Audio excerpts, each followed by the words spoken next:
Welcome. Gagawa tayo ngayon ng battery bank 280 ampere. Gagamitin natin sa sound setup para sa tricycle. Dito magka-cutting muna tayo ng plywood. Yung plywood na ginamit ko dito is 1/2. Gamit kong pang-cutting dito ay jigsaw. Gagawa muna tayo ng box na kasya dun para sa battery. Didikit lang natin to, tapos papakuha natin, ayusin na natin ng konti, tapos pag naayos na yan, ubusin natin pakuan.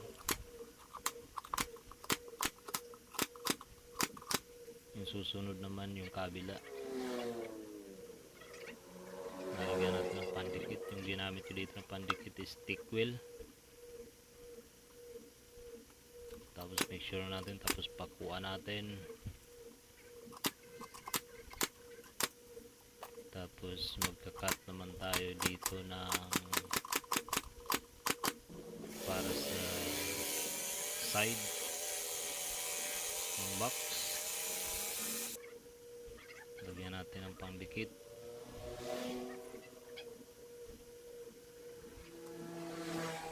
Tapos ilagay natin. Silipin na natin kung tama yung pagkalagay, tapos pakuha natin magkabilaan. Tapos pag sigurado na, lagyan naman natin sa kabila, tapos pakuha natin. Pag na pakuha natin lahat. Tapos yung top cover nya, lagyan din natin ng stick wheel. Make sure natin na sakto yung tapos pakuha natin lahat. Tapos natin pakuhan, cutting na tayo para sa design at para sa pintuan, magiging pintuan ng battery. Lalagyan natin dito ng switch para sa battery, para easy to disconnect lang.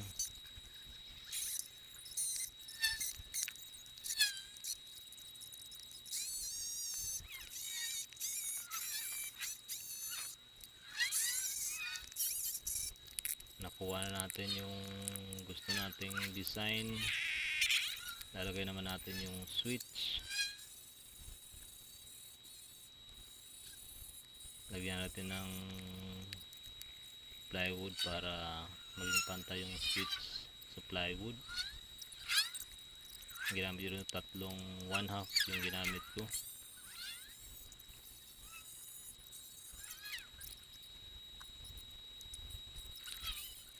Pag sa tingin natin okay na, lagay natin yung switch, subukan natin.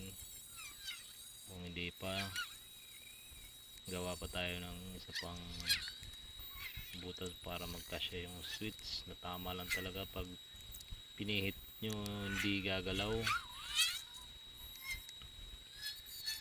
Kailangan tamang higpit dun sa switch na paglalagyan nya. Pag okay na, yan, kabit natin. Lagyan natin ang pandikit.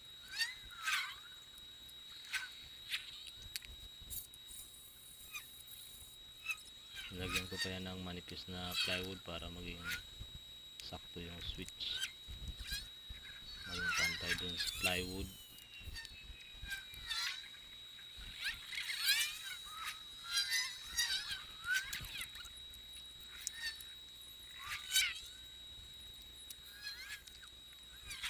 Ayusin na natin ng konti, tapos lagyan natin ng didikitan ng screw para hindi kumalas yung pinto ng battery box natin.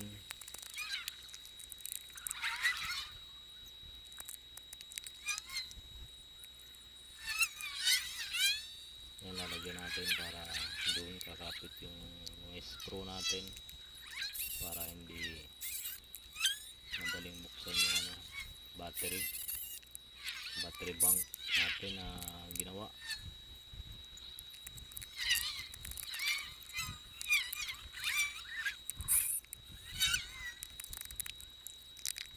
tapos na yung battery natin.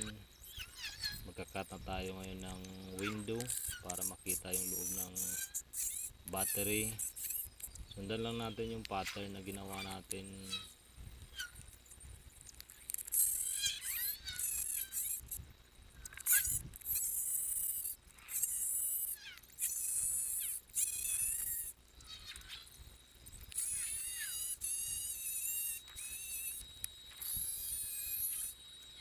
Hanggang sa natapos na natin i-cut, gumawa na tayo ng frame.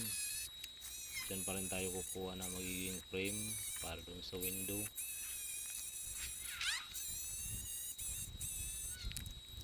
Ito tayong frame. Dito ginagamitan ko na siya ng palm router. Tapos lagyan natin ng router pala. Router muna natin itong frame para hindi natin makalimutan. Router natin sa taas para lumabas yung frame design. Tapos lagyan natin ng plywood sa ibaba para dun dumikit yung ating frame na ginawa.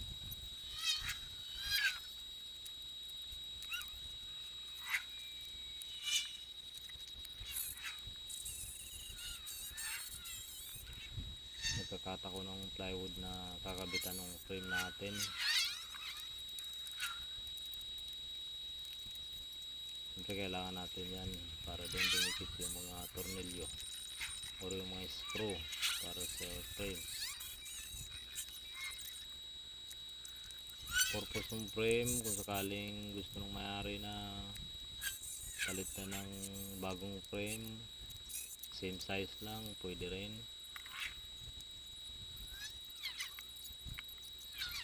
Kung may design na gusto yung may-ari, pwede rin yung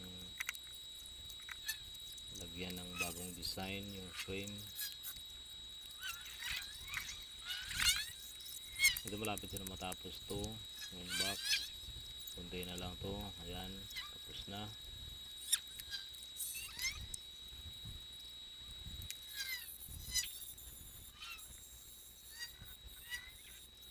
Ayan, inayos ko na lang yung mga sobrang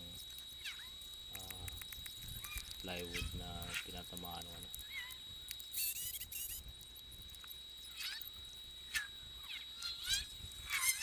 tinatamaan ng frame.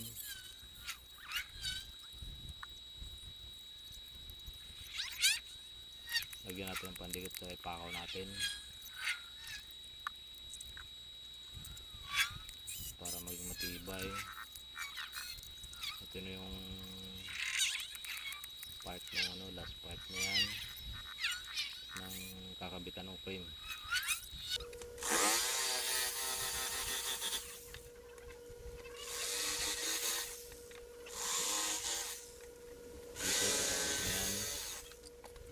Kakabit na lang natin, tapos ayun, lagyan natin ng pandikit, tapos okay na yan.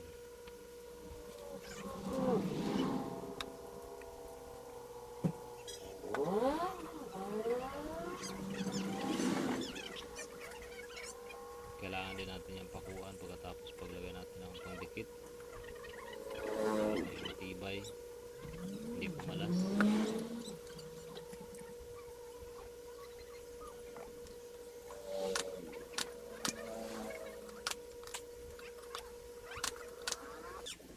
Ito na yung frame na battery box at yung design ng battery box, battery bank I mean.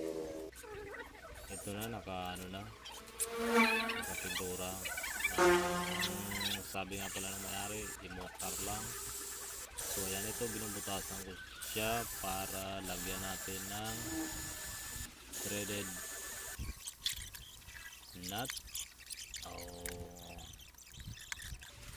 Ang tawag dito ay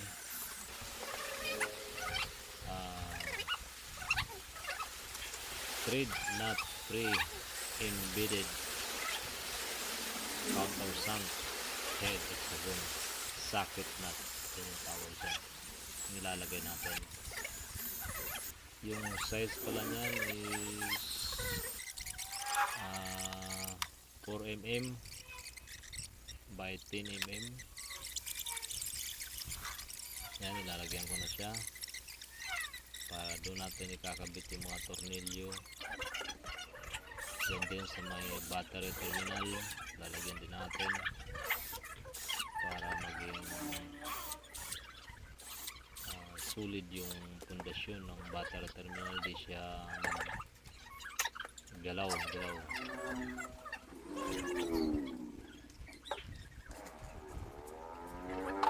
Yan, ilalagyan ko na siya ng thread nut pre-embedded countersunk head hexagon socket nut. Yan yung tawag dun sa nilalagay ko.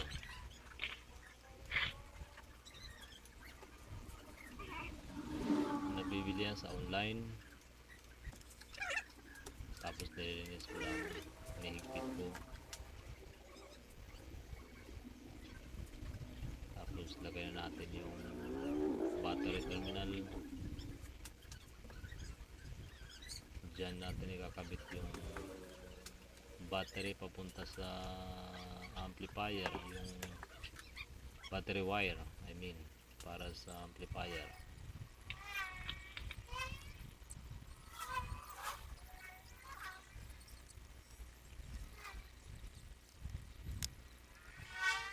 Ginawa ko lang to fast forward para mabilisan lang at saka magkaroon ng idea. Dito naghihina ako ng strip LED para may ilaw yung natin, ginawa natin na battery bank. Ito nga pala yung battery na ilalagay natin. Ayan, nabili din yan sa online. Ito na yung battery bank nagawa natin. Ayan, sana may natutunan kayo o nakuha kahit kunting idea. Maraming salamat sa panonood.